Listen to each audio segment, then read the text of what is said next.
ये किराए की जो न्याय व्यवस्था है, उस किराए की न्याय व्यवस्था पर भरोसा कैसे कर रहे हो? कैसे कर रहे हो? ये न्याय व्यवस्था न्याय नहीं देने लग जाएगी तो हमारे पूर्वज पुरखों की न्याय व्यवस्था हमारे अपने हाथ में लेकर के न्याय करना चालू करना पड़ेगा या नहीं करना पड़ेगा?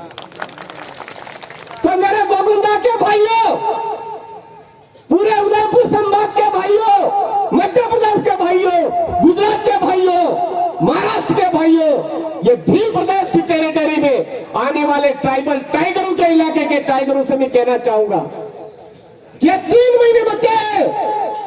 हमने अंग्रेजों के शासन व्यवस्था से भी मुकाबला करके उनको भी खदेड़ करके भगाया है।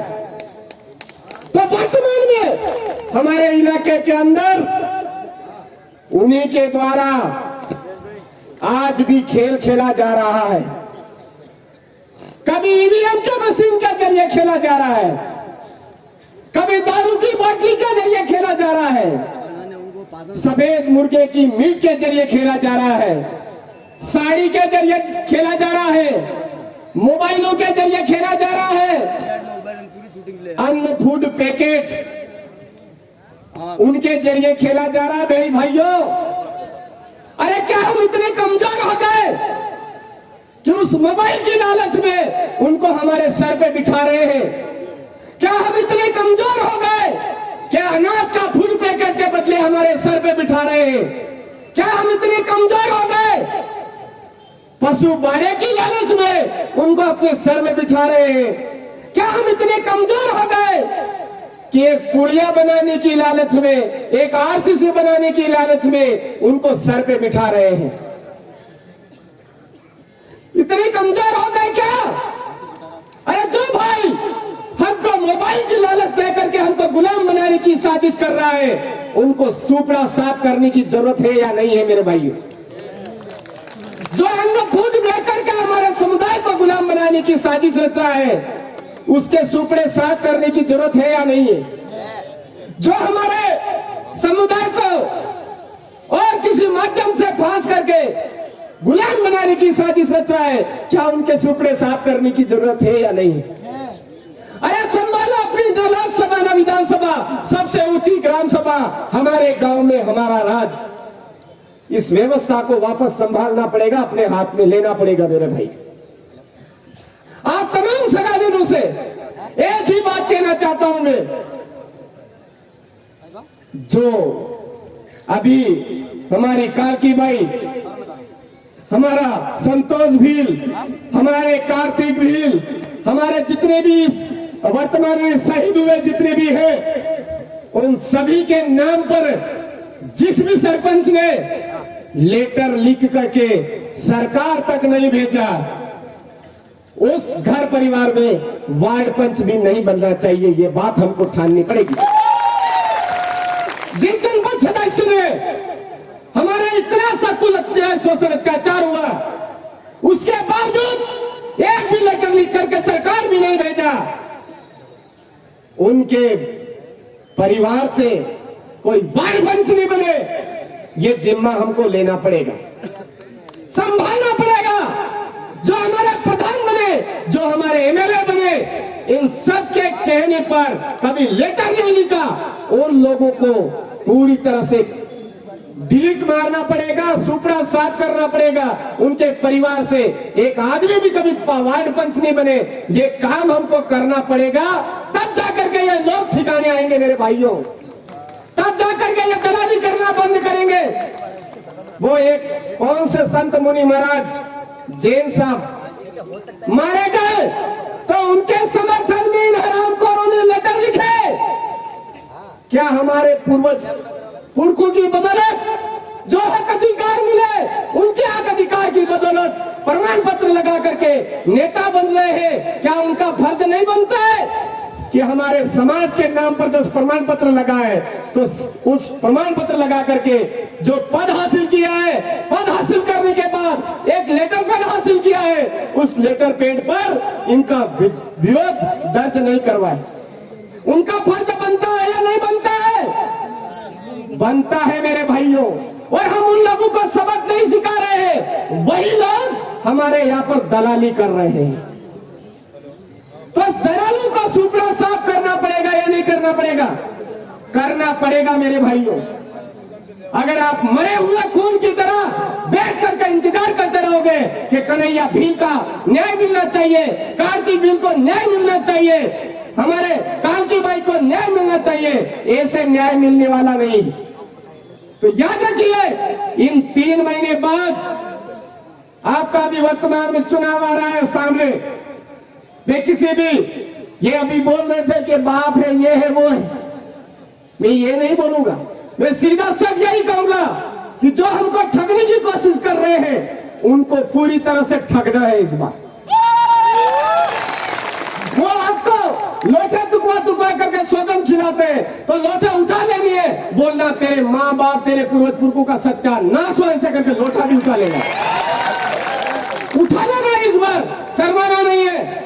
वन अधिकार अधिनियम के नाम पर हमको बेवकूफ बना रहे, कभी किसके नाम पे बेवकूफ बना रहे, कभी किसके नाम पे बेवकूफ बना रहे। अबे आराम करो। 2011 के तहत आदिवासी, भील आदिवासी इस देश का मालिक है। मालिकों को तुम क्या पट्टे दोगे? मालिकों को तुम क्या अधिकार दोगे? तुम्हारा अंत निकट आ चुका है। अरे 200 साल के राज को हम साफ कर सकते हैं, 400 साल के राज को हम साफ कर सकते हैं, तो ये 77 साल के राज को साफ नहीं कर सकते हो क्या? अरे अब गोफर उठाने का टाइम हमारे लिए हमारे पूर्वज पुरखों ने नहीं छोड़ा, तीर धनुष उठाने का नहीं छोड़ा, वो हमारे लिए वोट का पावर दे करके गए। तो जितना भी गुस्सा है, जितना भी आज ये हमारे साथ अन्याय अत्याचार हो रहा है, शोषण हो रहा है, उसका अगर बदला लेना है तो आप राणा पूंजा भील की धरती से आप तमाम साथियों को सौगंध है कि इस बार ये न कमल न हाथ नजर नहीं आना चाहिए हमारे इलाके में। केवल और केवल भीलों का राज स्थापित करना है, भील राज कायम करना है, भील प्रदेश बनाना है। इसी आशा और विश्वास के साथ में एक नारा दूंगा, उससे मुझे समझ में आ जाएगा कि आपको कितने हमारी बात समझ में आ रही। अरे जय जोहार का नारा है। बाकी साथियों को अभी भी डाउट है कि हम एक नहीं है। मैंने बोला था कि ये बात मेरे नारे से ही मुझे पता चल जाएगा किसको लग रहा है कि मैं देश का मालिक हूं, वास्तव में खदेड़ सकता हूं, वो नारे से पता चल जाएगा। अरे जय जोहार का नारा है। अरे तीर कमान,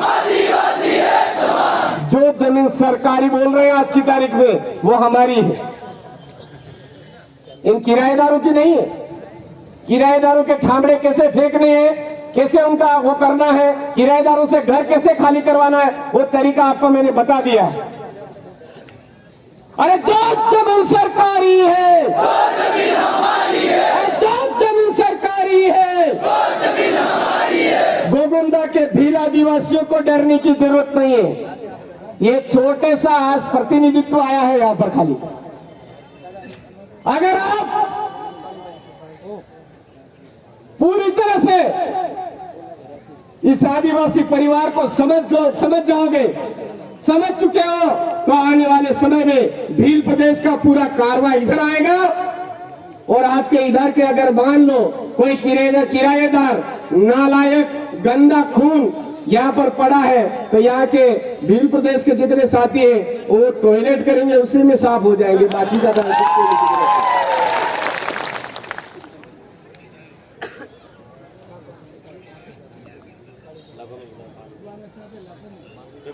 बहुत जबरदस्त बात है।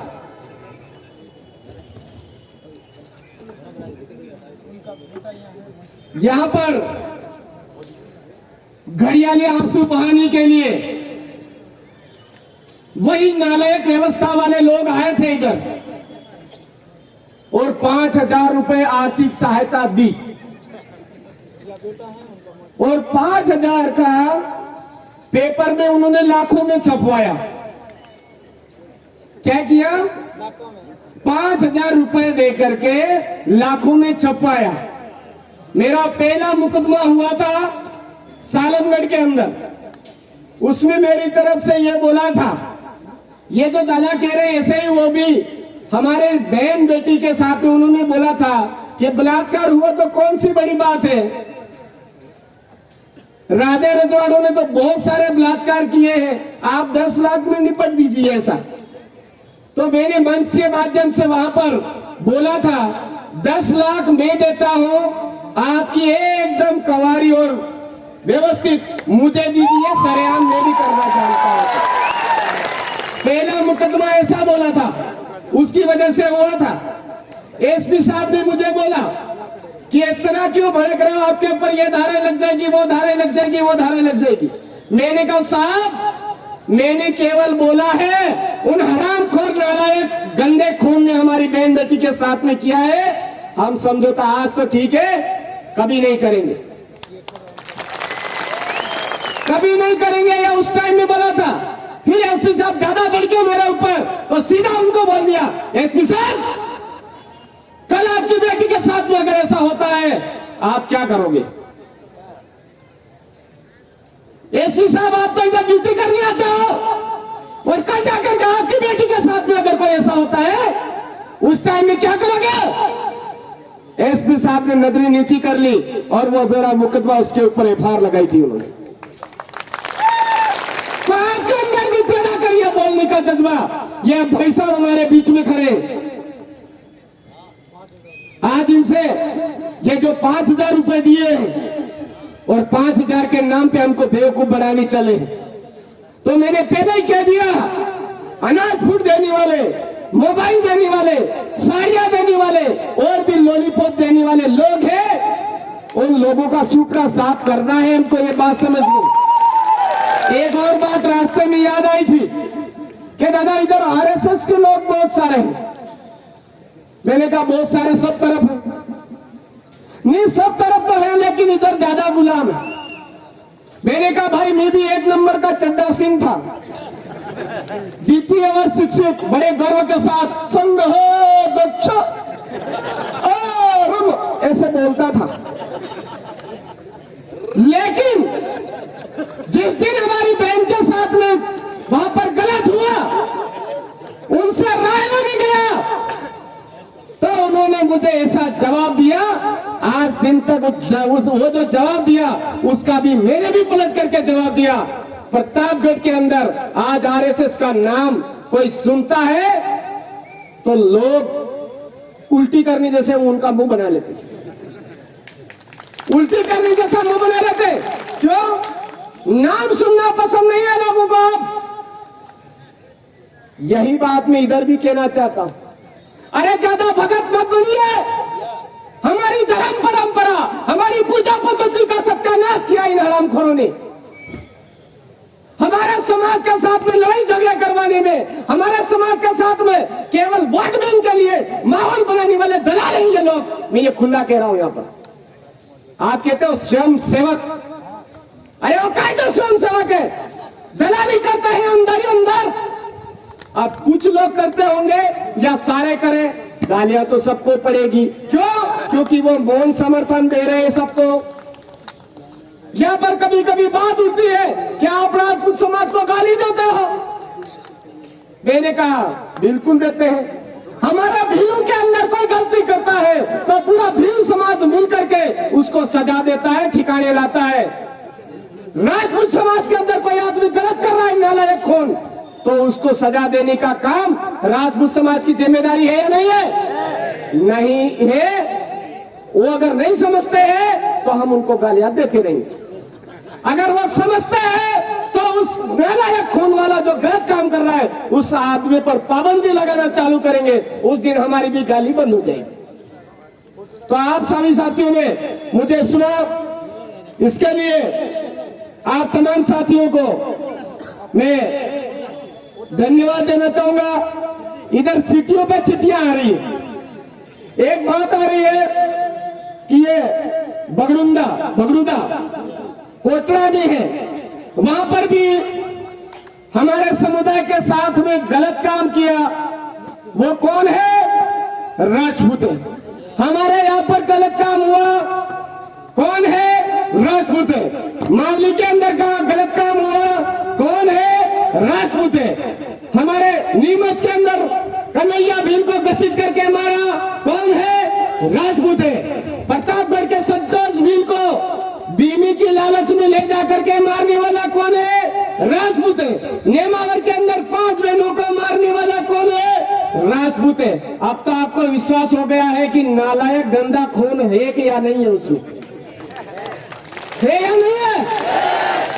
तो उस गंदा खून के पीछे दारू की बोतली में क्यों उनसे चिपके रहते हो? ये समझना आपको जरूरी है।